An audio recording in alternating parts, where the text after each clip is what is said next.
Good evening dear students. आज जो topic हम पढ़ने वाले हैं 9th क्लास बायोलॉजी का टॉपिक जो है ऑस्मोसिस, जो कि प्लाज्मा मेम्ब्रेन का एक सब टॉपिक है। ऑस्मोसिस के बारे में पढ़ेंगे। इससे पहले वीडियो के अंदर हमने डिफ्यूज़न के बारे में पढ़ा था कि डिफ्यूज़न क्या होता है। यहाँ इस वीडियो के अंदर हमने ऑस्मोसिस के बारे में जानना है कि ऑस्मोसिस क्या है।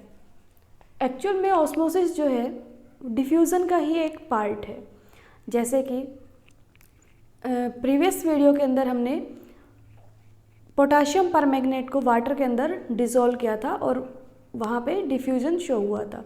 उसी तरह से हम ऑस्मोसिस के बारे में भी देखेंगे कि ऑस्मोसिस किस तरह से वाटर के साथ वर्क कर पाता है। वाटर के बारे में ही है सारा का सारा ये topic. Water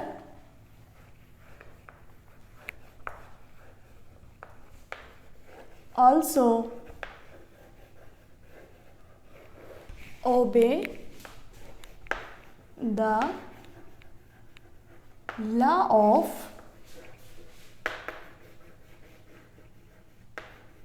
diffusion।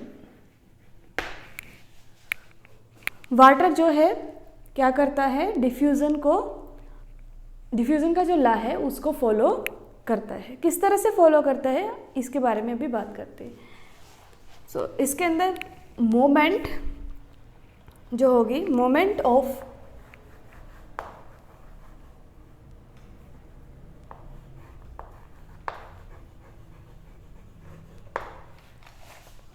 Of water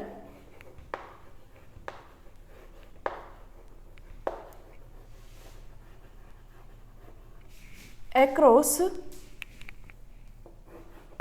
the plasma membrane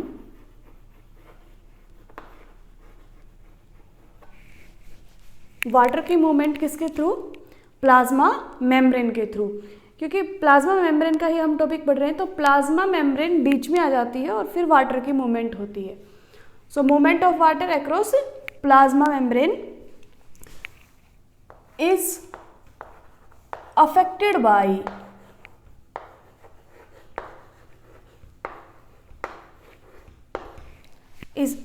by the amount of substance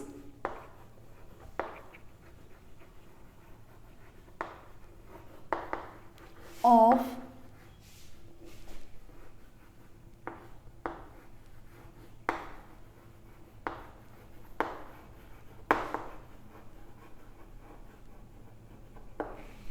dissolved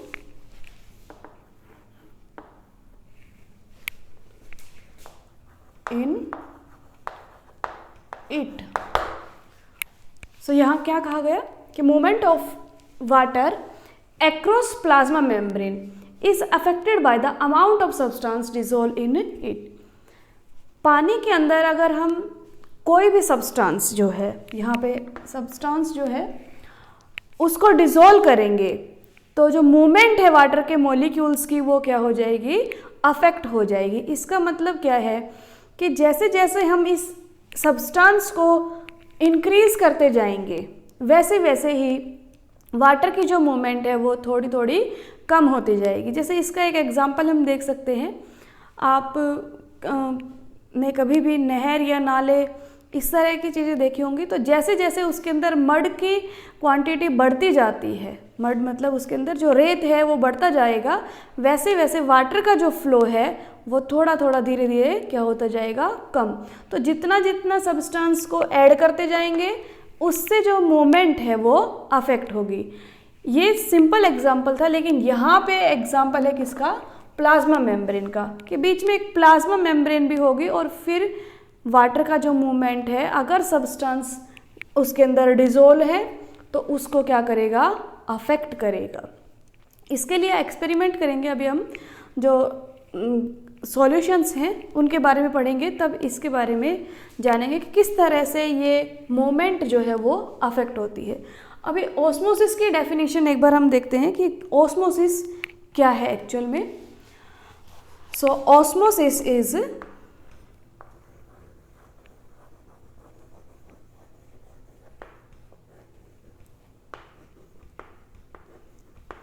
the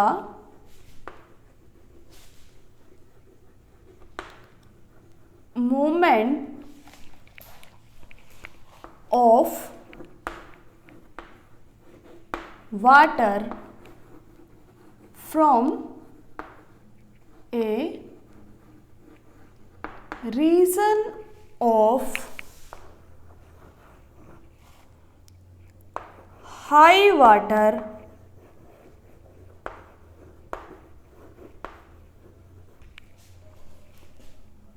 concentration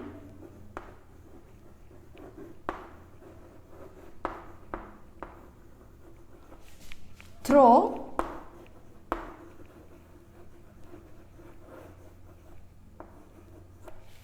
a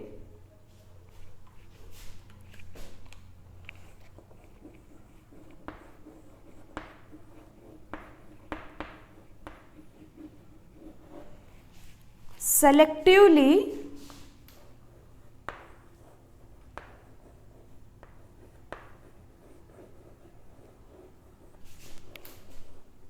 membrane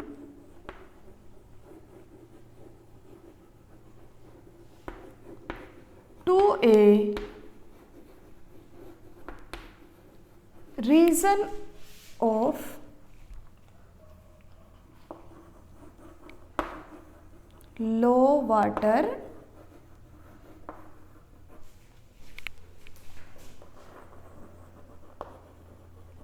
concentration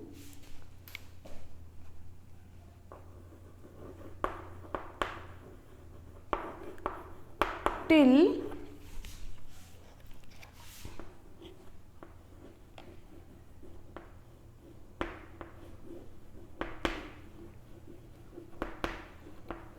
equilibrium is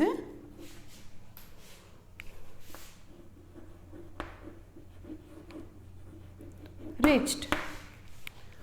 so osmosis को डिफाइन करते हैं कि ऑस्मोसिस क्या होता है. Osmosis is the movement of water from a region of high water concentration.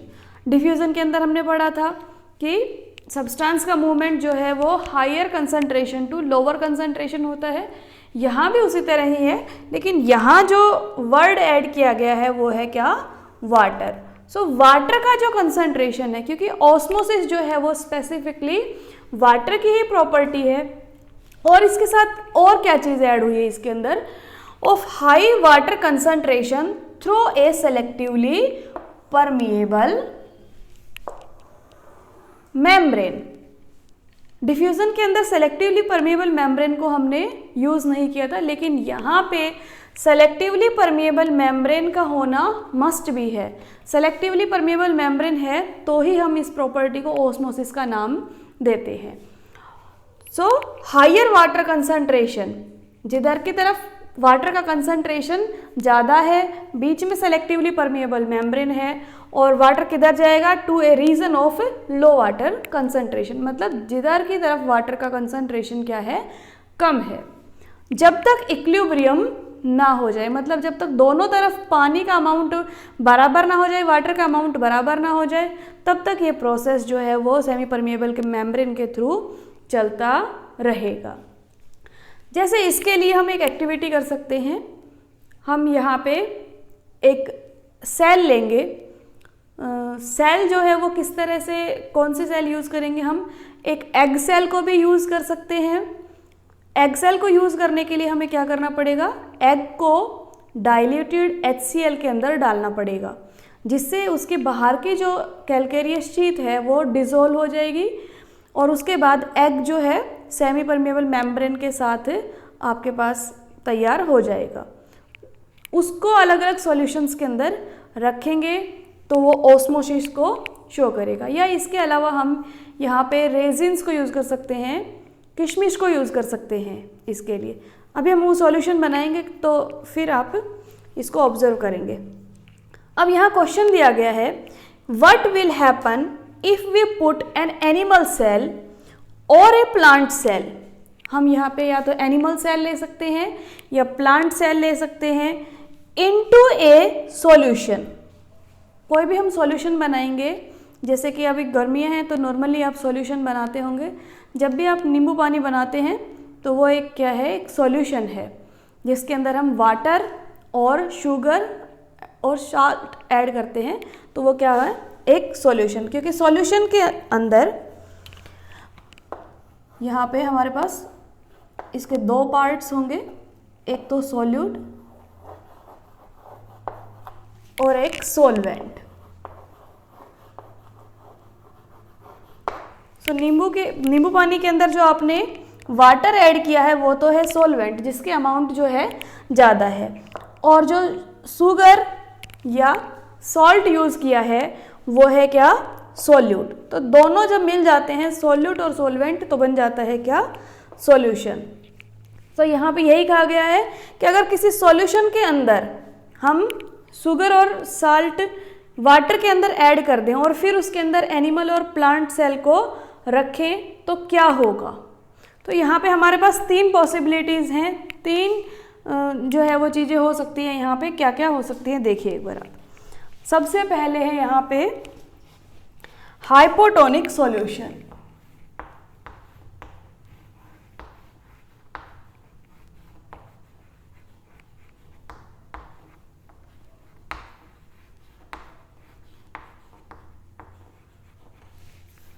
Hypotonic solution. So यहाँ पे जो सॉल्यूशन लिखा गया है वो कैसा है, हाइपोटोनिक। यहाँ पे दो वर्ड्स दिए गए हैं, हाइपो एंड टोनिक। हाइपो का मतलब होता है लोअर, टोनिक का मतलब कंसंट्रेशन, मतलब जिस सॉल्यूशन के अंदर कंसंट्रेशन जो है वो क्या है, लोअर है। अब यहाँ पे बात करेंगे कि कंसंट्रेशन किसका लोअर है। यहाँ पे जो सॉल्वेंट है उसका कंसंट्रेशन तो हायर है, लेकिन सॉल्यूट का कंसंट्रेशन जो है वो क्या है, लोअर है। यहाँ जो मैंने डायग्राम बनाया है ये हमने एक बीकर लिया हुआ है और उसके अंदर हमने एक एनिमल सेल को रखा हुआ है और बाहर जो है ये सॉल्यूशन है, हाइपोटोनिक सॉल्यूशन है, जिसके अंदर वाटर का अमाउंट तो ज़्यादा है और सॉल्यूट का अमाउंट कम है। जैसे कि हम इस तरह से देख सकते हैं, जैसे मेरे पास ये वाटर है और इसके अंदर अभी मैंने कोई भी सॉल्यूट ऐड नहीं किया है। अब इसके अंदर अगर मैं इतना सा शुगर जो है वो ऐड कर दूं तो ये इसमें वाटर का अमाउंट जो है वो ज़्यादा है और सॉल्यूट का अमाउंट कम है। तो इस तरह का सॉल्यूशन जो है वो कैसा हुआ, हाइपोटोनिक सॉल्यूशन। जब इस तरह की कंडीशन होगी तो देखिए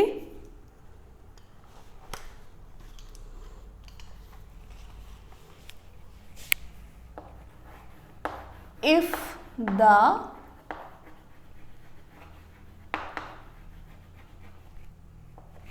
मीडियम, ये जो बाहर इसके जो सॉल्यूशन है ये इसका क्या है, मीडियम है। If the medium surrounding the cell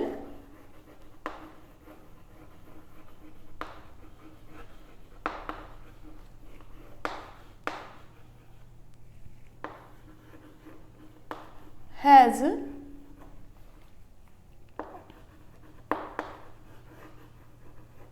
higher water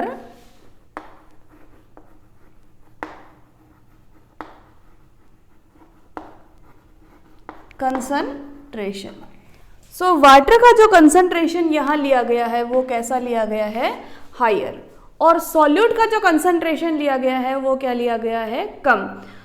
ये जो कम है ये इस हाइपो को रिप्रेजेंट करता है। जो सॉल्यूट का कंसंट्रेशन है उसके रिगार्डिंग है ये, तो जिसके अंदर सॉल्यूट का कंसंट्रेशन क्या दिया गया है, लेसर दिया गया है, लेकिन वाटर का कंसंट्रेशन यहाँ पे कैसा रहेगा, हायर रहेगा। तो इन कंडीशंस में इस सेल के साथ क्या होगा, आप ये घर पे करके देख सकते हैं। आप एग की जगह यहाँ पे आप क्या ले सकते हैं, किशमिश ले सकते हैं, और जैसे ही आप बिल्कुल थोड़ा सा अमाउंट शुगर या साल्ट का ऐड करेंगे वाटर के अंदर और उसके अंदर किशमिश छोड़ देंगे तो कुछ टाइम के बाद किशमिश जो है वो वाटर गेन कर लेंगी। ये जो सॉल्यूशन है ये कैसा होगा, मीडियम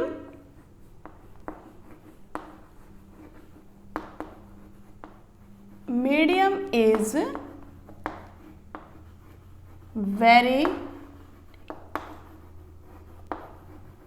डाइल्यूटेड।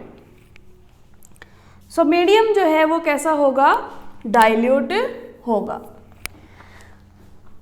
अब डाइल्यूट क्या होता है और कंसंट्रेटेड क्या होता है?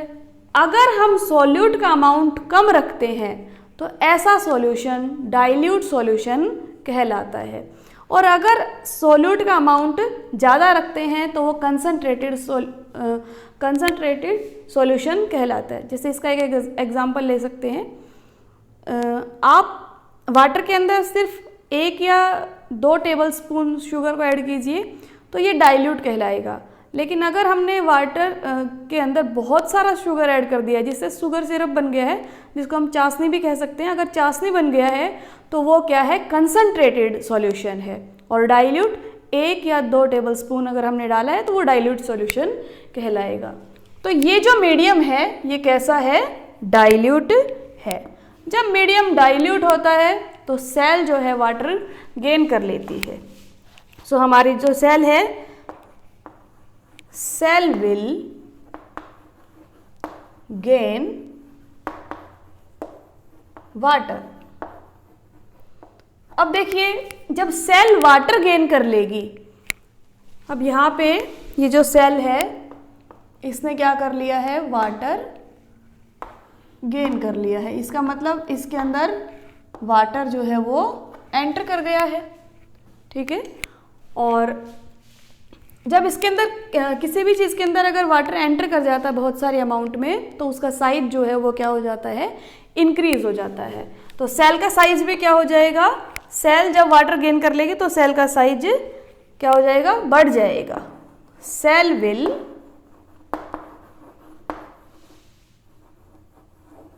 Swell up. सेल जो है वो कैसे हो जाएगी, स्वेल अप हो जाएगी। अब देखिए आपको ये लग रहा होगा यहाँ पे कि वाटर जो है वो सेल के अंदर सिर्फ इन हो रहा है, वाटर आउट यहाँ पे नहीं हो रहा, लेकिन वाटर जो है वो आउट भी होता है। इसके अंदर से, सेल के अंदर से भी कुछ अमाउंट वाटर का निकलेगा बाहर, लेकिन जो वाटर एंटर होगा सेल के अंदर वो जो है उसका कंसंट्रेशन ज़्यादा होगा, जो कि निकलेगा वो कम अमाउंट में यहाँ पे वाटर निकलेगा। तो इसलिए सेल के अंदर तो पानी ज़्यादा जाएगा और उसके अंदर से बाहर जो है वो कम आ पाएगा। तो इसकी वजह से सेल का जो साइज है वो इंक्रीज हो जाएगा और सेल जो है वो स्वेल अप हो जाएगी। इसका मतलब सेल जो है वो फूल जाएगी, बड़ी हो जाएगी साइज में। More water will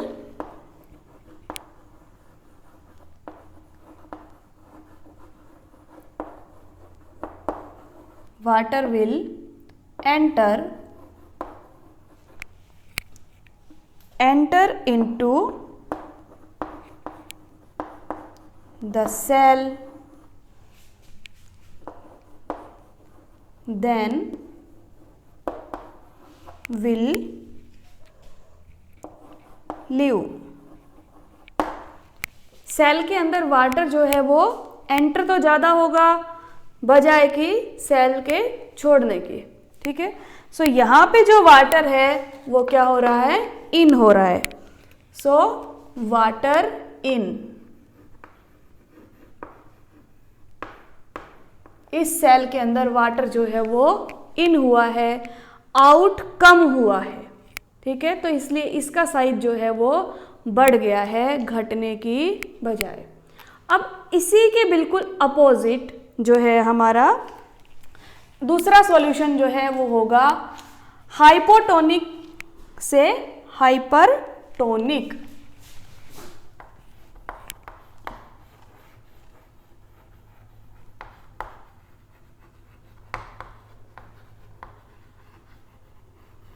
hypertonic solution. So यहाँ भी हाइपरटोनिक के अंदर भी यहाँ पे 2 वर्ड दिए गए हैं। हाइपर का मतलब कंसंट्रेशन ज़्यादा होना और हाइपर का मतलब कंसंट्रेशन का ज़्यादा होना। और ये हाइपरटोनिक सॉल्यूशन है तो इसलिए इसके अंदर जो ये मैंने डॉट्स दिखा रखे हैं ये किसको रिप्रेजेंट करते हैं, सोल्यूट को। इसका मतलब क्या है कि सोल्यूट का अमाउंट ज़्यादा है और सॉल्वेंट का अमाउंट जो है वो यहाँ पे कम है। इसका मतलब जैसे कि हम चाशनी को ले सकते हैं, उसके अंदर सोल्यूट का अमाउंट ज़्यादा है, सॉल्वेंट का अमाउंट कम है। तो जब इस तरह की कंडीशन में हमने सेल को रखा है तो उसके साथ क्या होगा। सो यहाँ पे देखिए कि जो if the medium has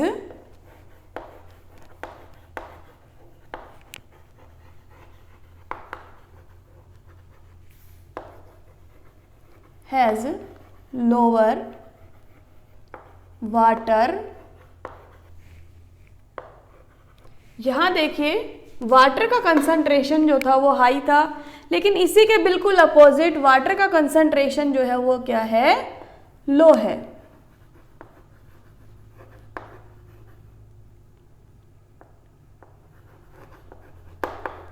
so water का कंसंट्रेशन जो है वो कैसा है, लो है। किसके कंपैरिजन में, देन द सेल। सो यहाँ पे सेल के अंदर जो है वाटर का कंसंट्रेशन कम था, बाहर वाटर का कंसंट्रेशन ज़्यादा था, लेकिन यहाँ पे वाटर का कंसंट्रेशन इस मीडियम और इस सॉल्यूशन के अंदर कम है और सेल के अंदर वाटर का कंसंट्रेशन ज़्यादा है। तो हमने ऑस्मोसिस में पढ़ा है कि यहाँ पे वाटर जो है वो मूव करेगा from higher concentration to lower concentration through a semi permeable membrane. यहाँ जो ये है सेल की ये मेम्ब्रेन है, ये सेमी परमिएबल है, इसी के थ्रू वाटर जो है वो मूव करेगा। अब हायर कंसंट्रेशन इस सेल के अंदर है वाटर का, और जबकि बाहर जो है वो कंसंट्रेशन क्या है, कम।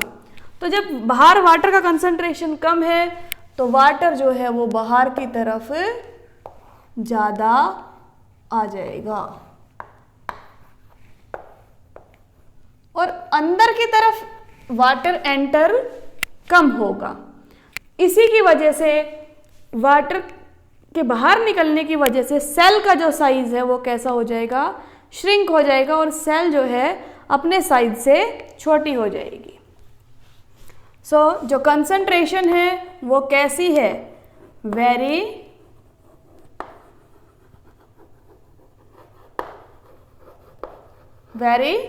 Concentrated solution. ये जो सॉल्यूशन है यहाँ पे कैसा है, बहुत ही ज़्यादा कंसंट्रेटेड है, जबकि यहाँ कैसा था, डाइल्यूट था, बिल्कुल इसके अपोजिट। और वाटर जो है वो सेल में से बाहर आ जाएगा, तो the cell will lose the water by osmosis। Cell ने क्या किया, वाटर को लूज कर दिया, लेकिन यहाँ पे क्या था, सेल ने वाटर को गेन किया था, बिल्कुल इससे opposite. More water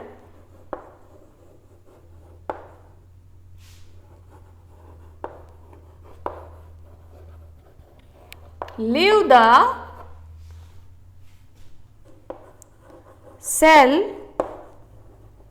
then water then enter it।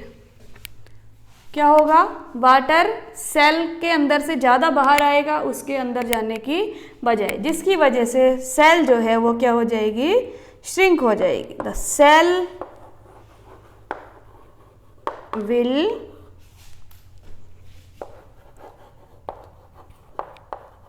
shrink।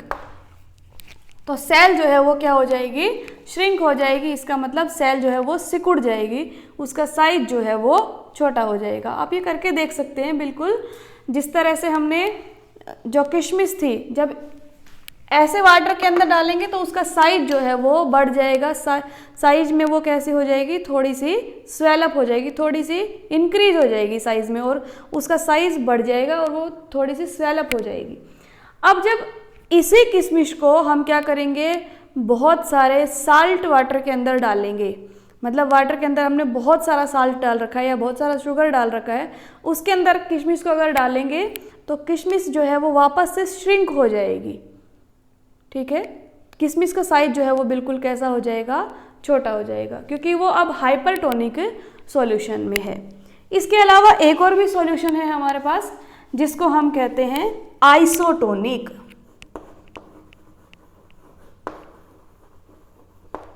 Isotonic solution. Iso का मतलब होता है क्या, सेम। अगर कंसंट्रेशन कैसी है, सेम है, तो सॉल्यूशन कैसा कहलाएगा, आइसोटोनिक कहलाएगा। So if the medium has exactly the same water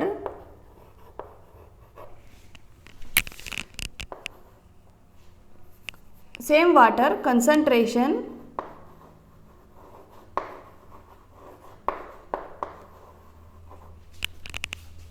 as the cell, जितनी सेल की कंसंट्रेशन है वाटर की, बाहर के मीडियम की भी कंसंट्रेशन उतनी की उतनी ही है। तो जब उतनी की उतनी ही होगी तो सेल के ऊपर कोई फर्क नहीं पड़ने वाला, जितना वाटर बाहर निकलेगा उतना ही वाटर एंटर हो जाएगा, तो सेल का साइज जो है वो सेम रहेगा। सो इसलिए यहाँ पे जो सेल में से वाटर क्या करेगा, जितना बाहर निकला उतना ही सेल के अंदर ये एंटर हो गया, जितना भी बाहर निकलेगा उतना ही साथ के साथ इसके अंदर एंटर भी हो जाएगा, तो इक्वल अमाउंट हो गया। सो यहाँ पे वाटर जो है वो ज़्यादा आउट होगा, वाटर आउट, यहाँ पे water in and out, in and out. तो जब कंसंट्रेशन सेम है तो सेल का साइज भी कैसा रहेगा, सेम रहेगा। The cell will stay the same size, cell जैसी थी, जिस साइज की थी बिल्कुल वैसा का वैसा साइज ही इसका रहेगा। जैसे हम इसका एक एग्जांपल और ले सकते हैं इन तीनों के लिए। जैसे हमारे पास एक बलून है और बलून के अंदर हम एक तरफ से उसके अंदर हवा डाल रहे हैं, दूसरी तरफ से हमने बिल्कुल एक छोटा सा होल किया हुआ है। जिधर से हम उसके अंदर हवा डाल रहे हैं उधर की तरफ जो होल है वो काफ़ी ज़्यादा बड़ा है, तो उसके अंदर हवा तो ज़्यादा जाएगी लेकिन बाहर जो है वो कम ही निकलेगी। तो एग्जाम्पल हो गया हाइपोटोनिक का। लेकिन जिधर से हम हवा डाल रहे हैं वो तो बिल्कुल होल छोटा है और दूसरी तरफ होल है बड़ा, तो हवा जितनी डाल रहे हैं उससे ज़्यादा बाहर निकलेगी, तो हाइपरटोनिक सॉल्यूशन। अब दोनों ही होल अगर बराबर हैं तो वो आइसोटोनिक, मतलब जितनी हम उसके अंदर हवा को भर रहे हैं बलून के अंदर उतनी ही हवा उसके अंदर से बाहर निकल रही है, तो बलून का साइज सेम रहेगा, फिक्स रहेगा, बढ़ेगा नहीं। सो आइसोटोनिक सॉल्यूशन।